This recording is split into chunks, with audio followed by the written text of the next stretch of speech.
Monsieur Guilavogui, c'est le moment de dire la vérité. Vous étiez avec qui au stade? Un seul nom. Un seul nom, ça suffit. C'est votre client, il faut poser cette question. Il a pu citer le nom de ces groupes ici, qui étaient au stade, avec ces 4 pick-up ou bien 3 pick-up. Demandez-le quels sont les noms qui étaient là-bas. S'il va vous citer. Le colonel Blaise est là. Et le colonel Blaise, oui, mais parce qu'il était chef de groupe. C'est pourquoi il est là. Posez-lui la question, il n'a qu'à donner le nom de ces éléments. Il va te dire, je ne connais pas un élément de tes groupes que tu as dirigé. Tu ne connais pas? Ça, c'est grave. Je poursuis. Poursuivez. Le commandant Toumba a déclaré toujours que les leaders ont une idée parfaite de vos exactions. Il pèse ces mots, hein, de vos exactions au stade. À cet effet, vous avez bien écouté le président Lucien Fall ici. Qu'en dites-vous? Vos exactions. Je n'ai plus de commentaires sur ça. Le Merci tribunal bien. m'a compris, je n'ai plus. C'est le tribunal que moi je parle, je n'ai pas à vous. Je n'ai plus de commentaires sur ça. Mais c'est moi qui vous pose des questions. Oui, vous posez, mais c'est au tribunal la réponse. Évidemment. Voilà. Et le président Sidi Touré a aussi déclaré dans son PV d'audition de partie civile, à la page 3, ce qui suit. Je ne sais pas pourquoi Marcel m'en voulait. Je ne le connaissais pas. Qu'en dites-vous? Bon, ça, c'est sa déclaration. Je n'ai pas de commentaire. Il s'est trompé de personne. Voilà, c'est dans la folie. Les premières déclarations depuis le premier jour, Marcel, le nom de Marcel n'était pas dans leur bouche. C'est parce que Toumba a dit mon nom à la clinique. Marcel, c'est à cause de ça, ils ont pris ça. Mettez. C'est les leaders politiques. Hein? Il y a les leaders qui ont dit mis le feu dans le pays. Là. Ils cherchent le pouvoir. Il faut coûte à coûte mettre les gens dans les problèmes pour avoir le pouvoir. C'est pourquoi ils n'ont pas le pouvoir. Les gens Madouro ont passé ici. Les pains empoisonnés, de l'eau empoisonnée. Il y a eu des morts à l'intérieur du pays, en Haute-Guinée, des massacres, à cause de leurs simples mots. Quel pouvoir? Mais qu'il vienne à la barre confirmer de ce qu'il est en train de dire. Lorsque vous avez trouvé feu Jean-Marie Doré sur le siège arrière du véhicule à bord duquel il était... De qui? Du véhicule. Il y avait un véhicule. Il a dit qu'il y avait 2 véhicules. Les autres leaders étaient dans le véhicule qui était en avant. De qui? Et lui, il est monté. Oui, le véhicule de M. Toumba. Mais lui, il n'est pas monté dans ce véhicule. Il était dans un second véhicule. Selon Jean-Marie Doré, hein, le PV est là. Vous l'avez trouvé sur le siège. Je pose ma question. Vous l'avez trouvé sur le siège arrière. Quelle a été la teneur de vos propos lorsque vous l'avez trouvé sur le siège arrière? Qu'est-ce que vous avez dit? Vous vous rappelez? Moi et Jean-Marie Doré, il n'y a jamais eu de discussion. Je ne l'ai jamais approché, je ne l'ai jamais vu, sauf à la descente à la gendarmerie que j'ai vu Jean-Marie Doré dans la pick-up de Toumba qui descendait. Parce que je le connais quand même. Voilà, je l'ai vu plusieurs fois dans le bureau du président Dadis. Voilà, il vient, il nous dépasse, il rentre. Il venait là-bas. Voilà. Donc, dire qu'il y a eu quelque chose entre moi et lui. Dans quel véhicule? Jean-Marie même n'est pas clair. Parce que c'est Toumba qui l'a envoyé à la gendarmerie. Il était dans quel véhicule alors? Il n'était pas dans le véhicule de M. Toumba. Ah ouais, c'est là-bas. C'est ce que vous êtes. Il ne faut pas porter la robe pour couvrir les autres. Moi, je ne couvre personne. Ce sont les déclarations de Jean-Marie Doré qui était au stade. Vous couvrez parce que vous dites pas vous ne soutenez pas la vérité. Monsieur Guilavogui, c'est une déclaration. Une déclaration dont vous vous accentuez en disant que Jean-Marie Doré n'a pas été sauvé, peut-être, c'est le mot, n'a pas été cortésé par le commandant Toumba? C'est ce que vous voulez dire? Monsieur, je veux dire ce que je veux dire. Ce que je veux simplement dire, lorsque vous l'avez trouvé sur le siège arrière... Non, moi je ne l'ai pas trouvé. Moi. Voilà. Très bien. Voilà. Je ne l'ai pas trouvé, mais ce n'est pas votre client qui l'a envoyé. Il déclare que lorsque vous l'avez trouvé, vous l'avez traité de chien et que vous avez demandé à ce qu'on le mette dans le coffre. Je ne peux pas traiter... C'est un grand-père avant tout. Je ne peux pas traiter ce vieux de chien. Voilà. C'est lui qui l'affirme. Oui, c'est les plans. C'est comme ça. Il voudrait de pouvoir. C'est les plans. Le commandant Toumba poursuit. Devant la menace de Marcel et de son groupe de faire sauter la clinique, nous avons été conduits à l'état-major de la gendarmerie. C'est vrai ou c'est faux? Ah, qui parle? Monsieur Toumba, le commandant. Vous êtes en conflit. Je croyais que vous êtes dans la logique de Jean-Marie Doré, le doyen. J'ai fini avec feu Jean-Marie Doré. Si entre-temps, je n'ai pas de commentaires sur ça. J'ai beaucoup expliqué. Je crois que le tribunal m'a compris et ils vont apprécier.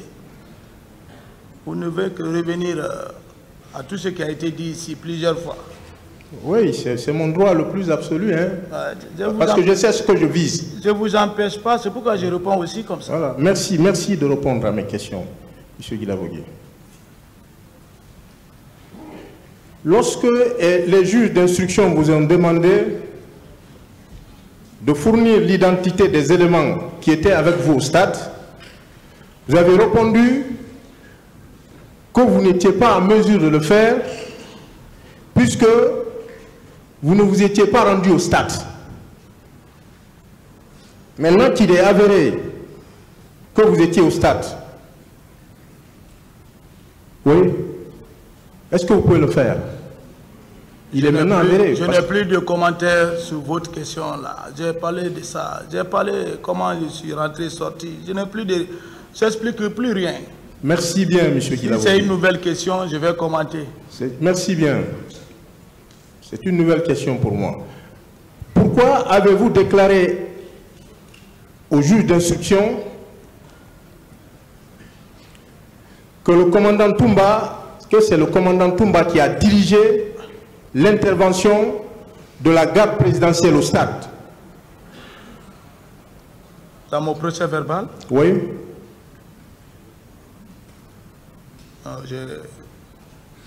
Bon, je ne me souviens pas de ça, hein. Que j'ai dit ça.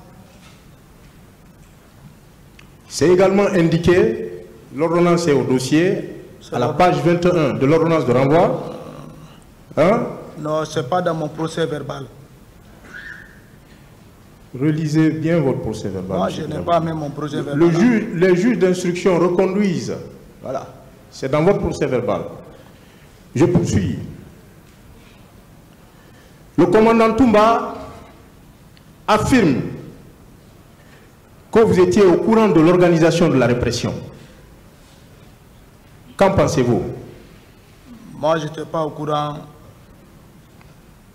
de l'organisation de qui que ce soit. C'est à la page 2 de l'interview. Moi, je n'étais pas au courant. Vous n'étiez pas au courant.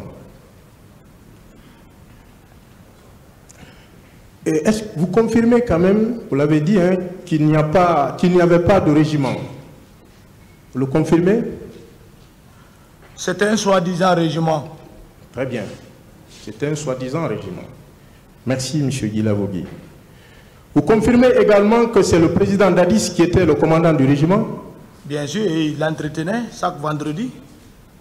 Voilà. Comment il peut y avoir un soi-disant régiment et que le président Dadis soit le commandant de ce soi-disant régiment? Soi-disant régiment, vous savez, le régiment, je vous ai dit ici, c'est l'ensemble de quelques bataillons. Il y a un nombre bien déterminé, hein, pour ça. Mais si ça dépasse maintenant, on dit régiment, c'est parce qu'il y avait beaucoup d'hommes. C'est pourquoi on disait régiment. Voilà, le régiment, je ne peux pas vous dire le nombre. Vous pouvez aller dans le Google. Vous avez dit que c'est le président. Mais pourquoi alors, dans votre PV, là aussi vous allez le nier, je sais, dans votre PV à la page 3, vous déclarez que c'est le commandant Toumba qui était le commandant du régiment. Comment le président Dadis peut être le commandant? Ce qui est passé la 2010 là, nous on n'était pas de nous-mêmes. Ah bon? Bien sûr. Mais on était des gens à effacer. Il faut se sauver. Maître, il faut se sauver, c'est ce que je suis vivant. Si tu n'es pas stratège, mais tu meurs, mes enfants allaient perdre. C'est ça, il fallait suivre leur mouvement. C'est ce qui vous a conduit à dire que c'était le commandant. Si cela est fait, c'est ça. C'est fait, c'est dans le PV. Mais c'est ça. C'est une stratégie, il fallait faire ça pour que tu puisses être sauvé. C'est la torture morale. Hein. Elle est la plus difficile. Monsieur Guilabogui. 14 ans en prison, qu'est-ce que votre client faisait dehors? Monsieur Guilabogui, à ce sujet juste, pourquoi vous haïssez tant le colonel Moussa Tchebolo Camara? Oui, qu'est-ce qu'il vous a fait? Je n'accuse pas monsieur. Je n'ai pas dit que vous l'accusez. Pourquoi cette haine à son égard? Mais, Seigneur, pourquoi? Je n'ai pas de haine contre lui. C'est les faits qui sont têtus. Tels que sont les faits, il faut expliquer selon les faits. C'est le cerveau. Voilà. Pourquoi cet acharnement? Même quand on ne parle pas de colonel, tout ce qui est mauvais... J'ai pas fini. Tout ce qui est mauvais, vous l'attribuez au colonel. C'est pas tout ce qui est mauvais. J'ai pas fini. Vous parlez de parachutés inconditionnels, des gens affamés. On a tout retenu, M. Guilabogui. Hein? Pourquoi? Maître, nous avons pris ce pouvoir avec difficulté, nous avons travaillé. Hein? Le soleil nous a frappé, la pluie nous a frappé. On ne dormait pas. On était dans la nuit, sous la haute surveillance du service secret du président Lansana Conté. On n'était pas là pour le faire du mal, mais on était là à se préparer pour que Dieu va le rappeler, parce que chacun de nous disait, voyait son état de santé. Votre client n'était pas. Si le pouvoir est acquis, il faut que les gens viennent, mais il faut que les gens qui viennent aussi, il faut qu'ils produisent de bons fruits, qu'ils conseillent au moins le président dans le bon sens. Nous, on n'était pas ministre, on n'était pas commandant de compagnie.